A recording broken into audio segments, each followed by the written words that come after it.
All right. Yeah. Next up, the last talk of this track. The talk is done by Christian from AudioMob. The talk's going to be about IDFA/iOS14, how contextual advertising can save game studios millions. Millions of what, Christian? Awesome, awesome. Good to be here. Thanks for having me. Are you ready to dive straight into it? Yeah, let's get started. I'll just share my screen. Great. I'll make myself disappear. Okay, amazing. So I'm Christian, founder of AudioMob, and what we're going to dive into is how contextual advertising can help save game studios millions of dollars, and I do mean this literally. We are an audio advertising expert, but what we've been doing in the background as we've foreseen the changes of iOS14 IDFA is that we are basically combining a number of different technologies in order to aid developers down the line to truly defend any potential revenue decreases. In terms of the background, I'll give you background on myself, an iOS14 and IDFA recap for any new joiners to the presentation, effects to revenue, and contextual solutions that you absolutely need to be aware of. You know, whether you decide to explore AudioMob or some of the other great partners, that's not the key thing. The key thing is that you are aware of all the contextual solutions that can aid your game and defend your revenue from potential drops in CPM and whatnot.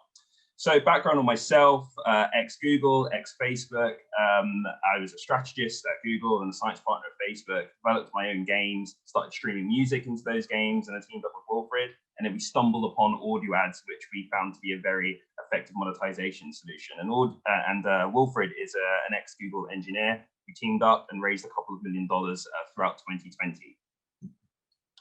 Now, we're experts in contextual audio ads. So we provide non-intrusive audio ads, as you can see here.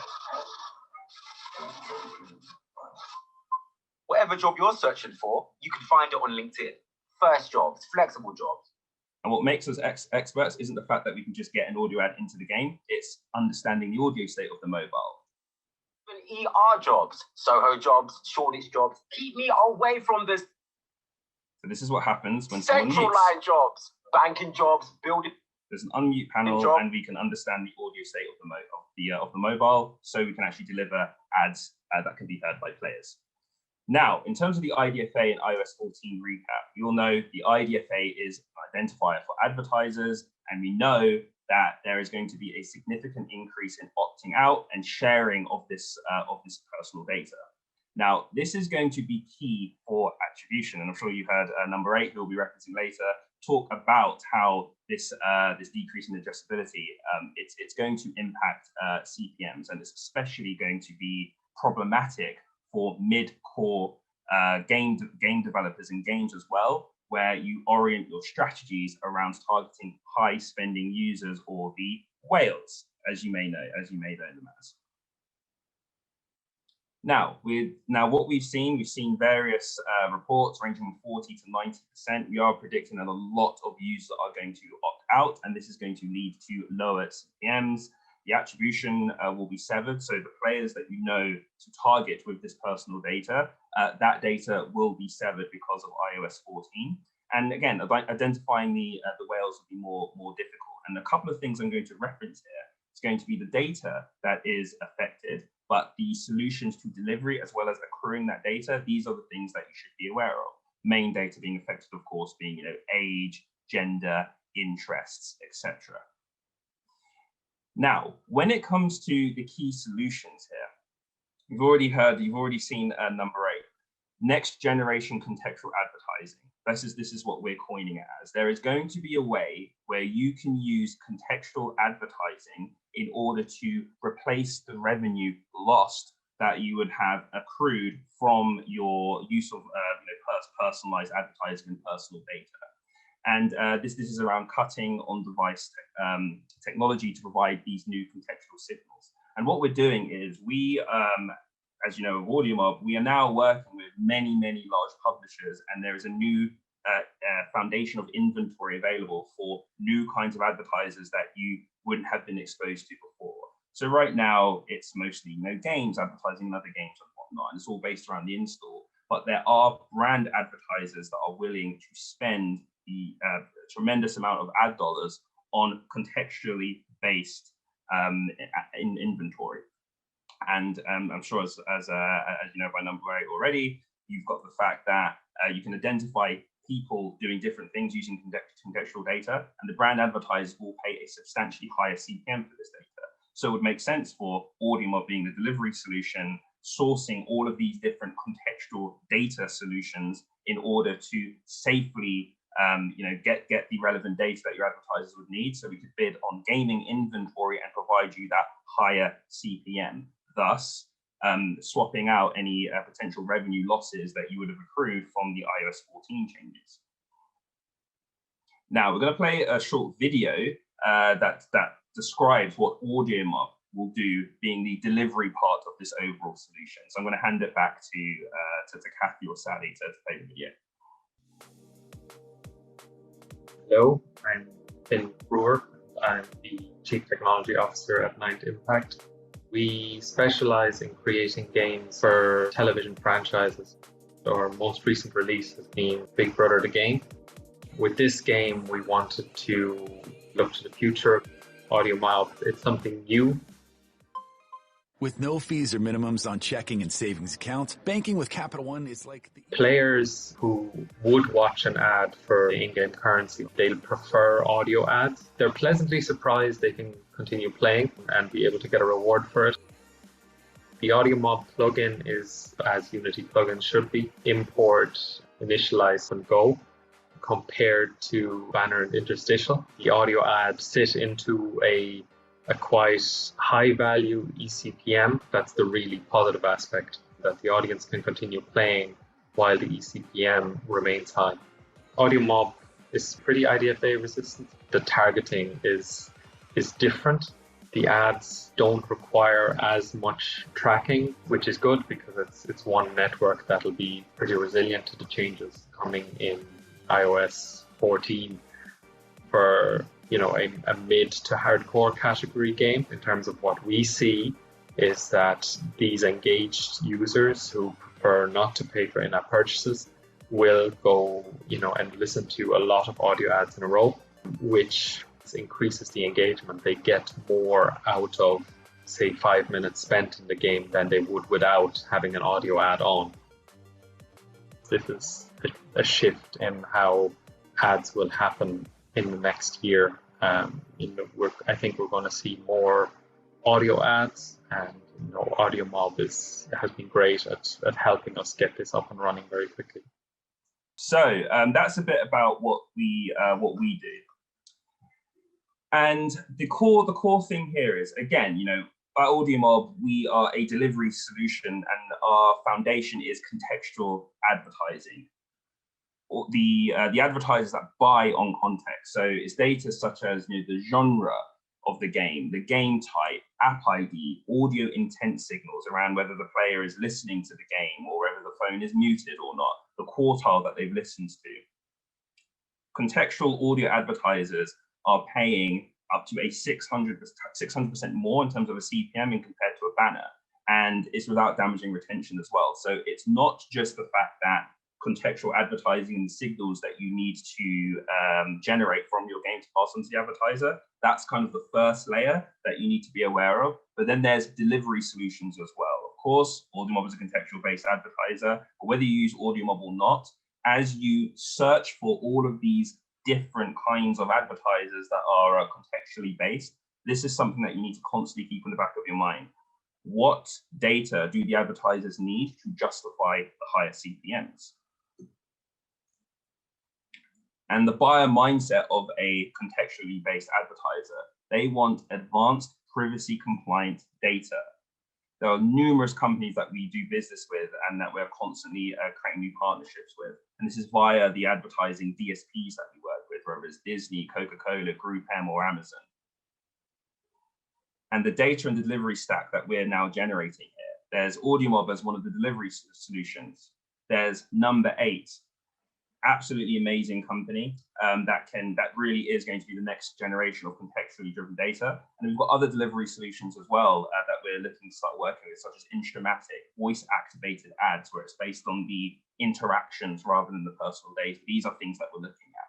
And I've signed too many NDAs, so I can't share too much, but contextually based location data based on a new kind of signal that can be passed between where the user is to the advertiser. There are so many different contextually based advertising solutions. And we just in this talk, we've hit the tip of the iceberg. And AudioMob is providing free advice to large gaming publishers as to how they can incorporate contextual advertising into their strategies. And again, we hope that you'll want to reach out to us and work with AudioMob, but we are offering this advice free of charge. Whether you use AudioMob or not, contextual advertising revenue needs to be a part of every major publisher's core monetization strategy as one of its key pillars. So I wanted to conclude the presentation. Thank you for listening, and I would love to answer any of your questions about contextual advertising. Thank you. All right, Christian, thanks so much. Thank you. Yeah, in fact, we did get a couple of questions in from the audience, so I'm just going to start with the top.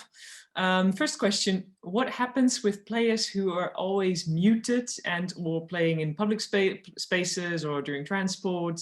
Sorry if you mentioned it, I missed it somehow. No worries, internet issues, right? So what happens when the player is muted? We offer automatically triggered audio ads that may just occur when a player gets to a certain point in the game, but we also offer rewarded ads as well. So you may want to incentivize the user with a very small bit of in-game currency, and then that will encourage the user to unmute. And we found this to be incredibly effective and increase fill rates. Mm-hmm. Yeah, I can agree to that.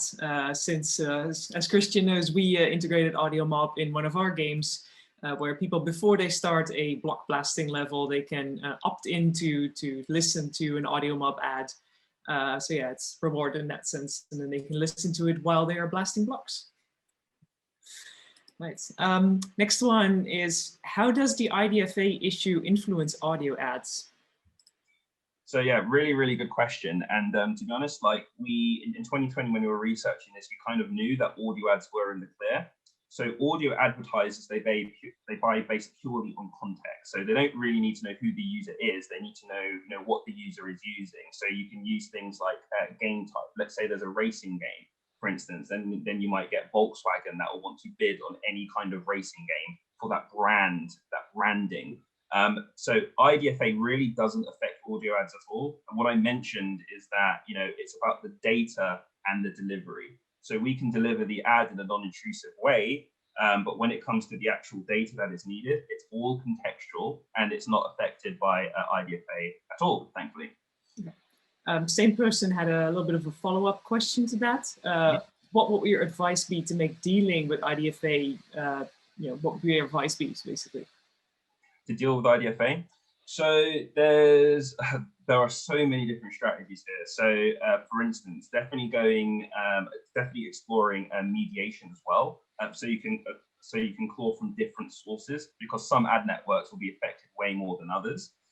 When it comes to hyper casual games, usually advertisers are now gearing towards more broader targeting, so something less specific. So I'd say for hyper casual games, attracting advertisers that have a broader monetization strategy and then layering on top context as well. That is definitely something that should be looked at. In terms of mid-core games, where you really have to concentrate on the high spending whales, I would say contextual advertising should probably be at the top of your strategy. I mean, Big Brother, it's an IAP-based game, and there's a reason they're doing so much advertising. It's something that can help cushion potential revenue losses, and we've been very successful following the strategy. Right on, thanks. Next question comes from Sai. Do you estimate audio ads eCPM to decrease or increase after the IDFA loss?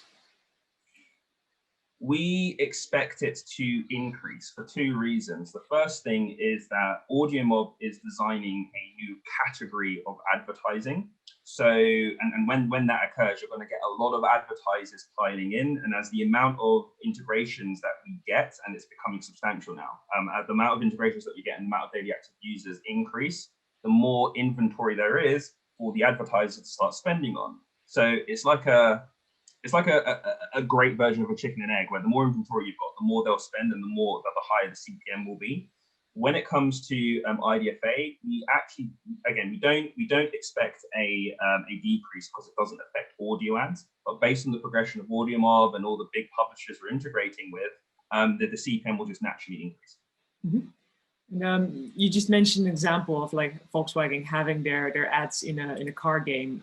Did you think that some part of the context will be lost after the IDFA loss? So it depends. Like, one of the key things here, and again, it's a bit left field because brand advertising in mobile game is pretty alien until, you know, we came into the space, right? Volkswagen may want to promote a new car within the racing game, right? And the brand advertiser cares about getting their brand in the right contextual environment. Now, if Volkswagen was, for instance, going to use a game to target a buyer that was specifically interested in buying a car, then yes, there would definitely be some effects there. However, when it comes to, you know, performance advertising and relating that to brand, they are two different kinds of buyers. So again, in the right context, yes, some targeting will be lost, but again, with brand contextual based advertising.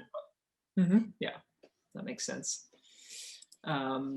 Then last question from Phil Jones. Is there a danger that an advert will interrupt the narrative of a game? You know, I love this question because every investor asks us this at one point or another.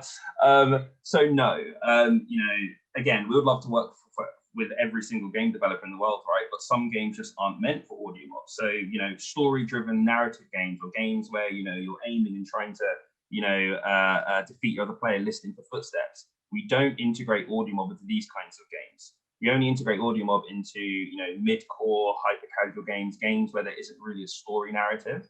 And we've got design teams that kind of help recommend the best kind of placements outside of the live examples that we've already got. Yeah. So I was just imagining one of those mobile VR zombie games when all of a sudden in your ears you hear, like, you know, this like ad for insurance popping up. Yeah, well, a zombie's eating you or something. It wouldn't be right. So, yeah. All right. I think that wraps it about up for the questions for the talk. Christian, thank you so much for sharing your insights. Thank you. And that also concludes our track, the Monetiser track.